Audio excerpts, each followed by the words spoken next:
The NFL world keeps rolling as we bring you the latest from around the league. A big-time defensive addition. This is a guy who can help them win now. NFL Now, coming up next on NFL Network.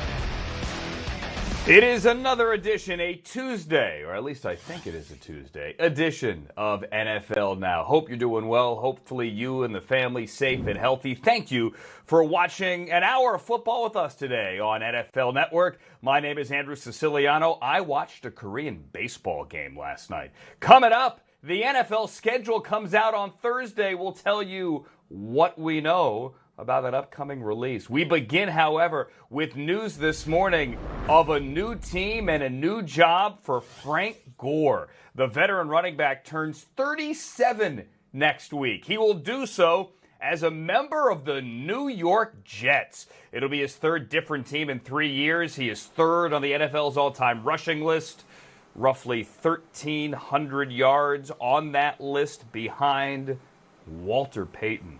Tom Pelissero, Ian Rappaport join me now live on NFL Now. Frank Gore, Ian, just keeps on going.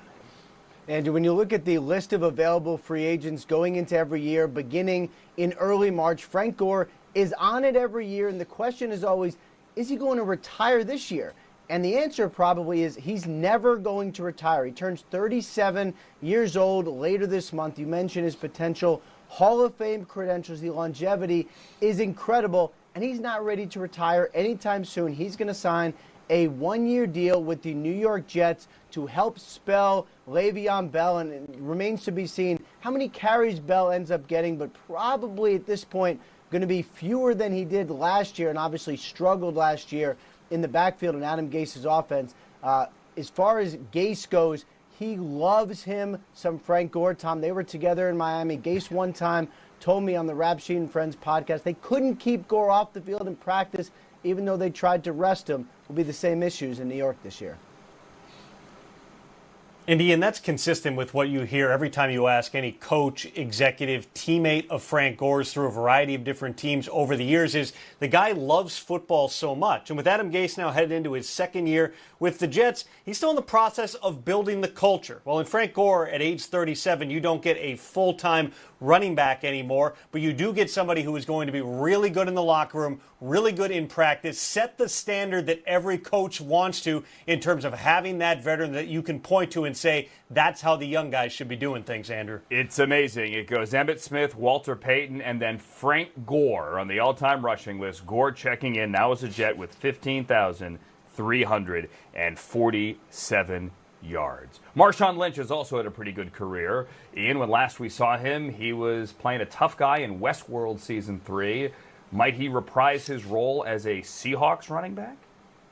Nobody has ruled this out, and this was an interesting one because for Marshawn Lynch, we've dealt with one retirement before. Then he was traded to a completely different team. Then he played a couple years and has kind of faded into the background football-wise. Still does a lot of the charity stuff that he's become so famous for, but football-wise, you sort of thought maybe that was it. And then he told Scott Van Pelt recently that his agent, Doug Hendrickson, is discussing a potential return for the Seahawks, which actually makes a little bit of sense because they are dealing with injuries to two of their top backs last year. Both of these guys, you hope that Rashad Penny and Chris Carson will be back for the 2020 season, but obviously there are no guarantees for either coming off major injuries. They've been looking for a veteran running back. This actually would make sense. And one thing we know, Tom, you should never, ever, ever, ever, ever doubt that Marshawn Lynch will be ready to play football if the time comes. We may get another example this coming season. Well, Ian, my understanding is there is nothing imminent in terms of Marshawn Lynch returning to the Seahawks. He does have really good relationships, though, in that building. Pete Carroll thinks the world of him. This is absolutely something to keep an eye on as we get closer to training camp, especially, as you mentioned, because of the Rashad Penny situation and the possibility that he will not be ready for week 1. Now, we saw the numbers that Marshawn Lynch put up down the stretch last season when he came back to the Seahawks, really averaged around 3 yards per carry, didn't have some of those spectacular beast mode type of plays that we're used to seeing. But he really only trained for a few weeks. He was quite literally just off the couch, had done some training with his longtime trainer, Tariq Azim, just trying to get back used to taking the punishment again. Well, you would think if he has a little bit more time now to get his body in shape, even at age 34, Marshawn Lynch would be that much better. Always a guy who's had some of the best feet for a big running back in the NFL. That's a trait that you did see glimpses of last season. The one thing he was good at, though, getting in the end zone in the postseason, scored 3 touchdowns in those 2 Seahawks games in January. Ian, you had Andrew Berry, the Browns GM, on the Rap Sheet and Friends podcast. What do you have to say about Myles Garrett? Yeah, great podcast, by the way. Absolutely worth a listen for you, Andrew. I would recommend it. As far as Andrew Berry goes, I asked him about Myles Garrett. Are there any contract talks to speak of with their franchise pass rusher? And Berry wouldn't get into the specifics of it, but one thing he was very, very clear about. They love Myles Garrett, the person. They love Myles Garrett, the player. And they really do see him as a long-term member of the organization. Of course, this comes all with the background of everything that happened last year for Myles Garrett, being suspended to end the season, the helmet swinging incident. That has done nothing, from my understanding, to damage anything that the Cleveland Browns think of Myles Garrett. And if he is able to get an extension, you have to think he has a chance, a legitimate chance, of being the first $25 million a year pass rusher. Oof. Watch him up close, watch him affect the quarterback. Probably be worth it. Yeah, he's pretty phenomenal when he is on the field. The problem is he couldn't stay on the field the second half of last season. Obviously, we know what happened by now. Tom, fifth-year option, speaking of those 2017 first-round picks, you were working on Saturday. Hats off to you. Mitch Trubisky's option was not picked up. The fallout from that? Really, it doesn't change anything from the Bears' perspective about 2020. They have made abundantly clear that it is going to be an open competition between Mitch Trubisky and Nick Foles. And from everything that I've been told, the Bears have really liked Trubisky's attitude since that trade was executed. He has showed up for everything through the course of the offseason program, the virtual classroom sessions that they've been doing, has had the right mindset going forward here. Now, they did not pick up that 2021 option, which would have been guaranteed for injury only, which means that Trubisky will become a free agent, or can become a free agent, after this season. In other words, there's an opportunity here for Mitch Trubisky, if he can win that job, to make himself a lot of money. And let's revisit some recent Bears history here. A few years ago, they picked up the option on, they did not pick up the option on cornerback Kyle Fuller. He ended up playing well enough. They transition tagged him, matched an offer sheet. He came back, made a couple Pro Bowls. Last year, they did pick up the option on Leonard Floyd, ended up releasing him. It's all up to Trubisky now on what direction things go from here. But the Bears make the choice not to lock in $24 million for that fifth year, and now Trubisky basically has to go out there and earn the job, and then potentially earn that new contract. Thank you, Ian, and thank you, Tom. Did I mention the schedule is coming out on Thursday? It's coming out on Thursday. You can stop asking.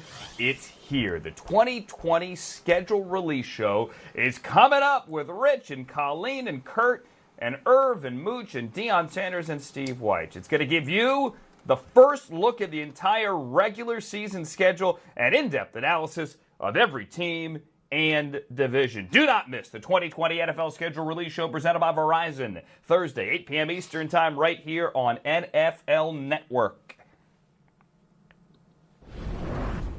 I'm going to give Charlie Casserly, who joins us later, by the way, some credit. He said last week the Cowboys should go get Andy Dalton. Bam! They went and got Andy Dalton. It's not a big deal. It's 1 year. It's $3 million, maybe as much as $7 million. And for everyone who says this is leverage over Dak Prescott, I don't think it is. But I will say this as we welcome in Jane Slater live with us on NFL Now. It does give them a legitimate backup, Jane, just in case things don't work out with them. Right, and I want to go ahead and put this controversy to bed, because anytime it applies to the quarterback or the Dallas Cowboys, of course, that is headline making. But I've talked to a number of sources both close to Andy Dalton as well as the Cowboys, and they tell me this is absolutely a situation where Andy Dalton is coming in here not only with the understanding that he is the backup, but that he is. Now, with that being said, to your point, Andrew, in talking to some of my Cowboys sources yesterday, they have not had any meaningful conversations with Todd France and his team since they placed that exclusive franchise tag on him. So that means while they wouldn't confirm it to us, they also didn't say that Dak Prescott was in those virtual OTAs. So guess who is in those virtual OTAs right now? Andy Dalton. But the way they're looking at this is no different than what the Saints did with Teddy Bridgewater. They had a very good insurance policy there in the event that Drew Brees got hurt. And look, Brees did get hurt and helped sustain them to help them make a playoff run.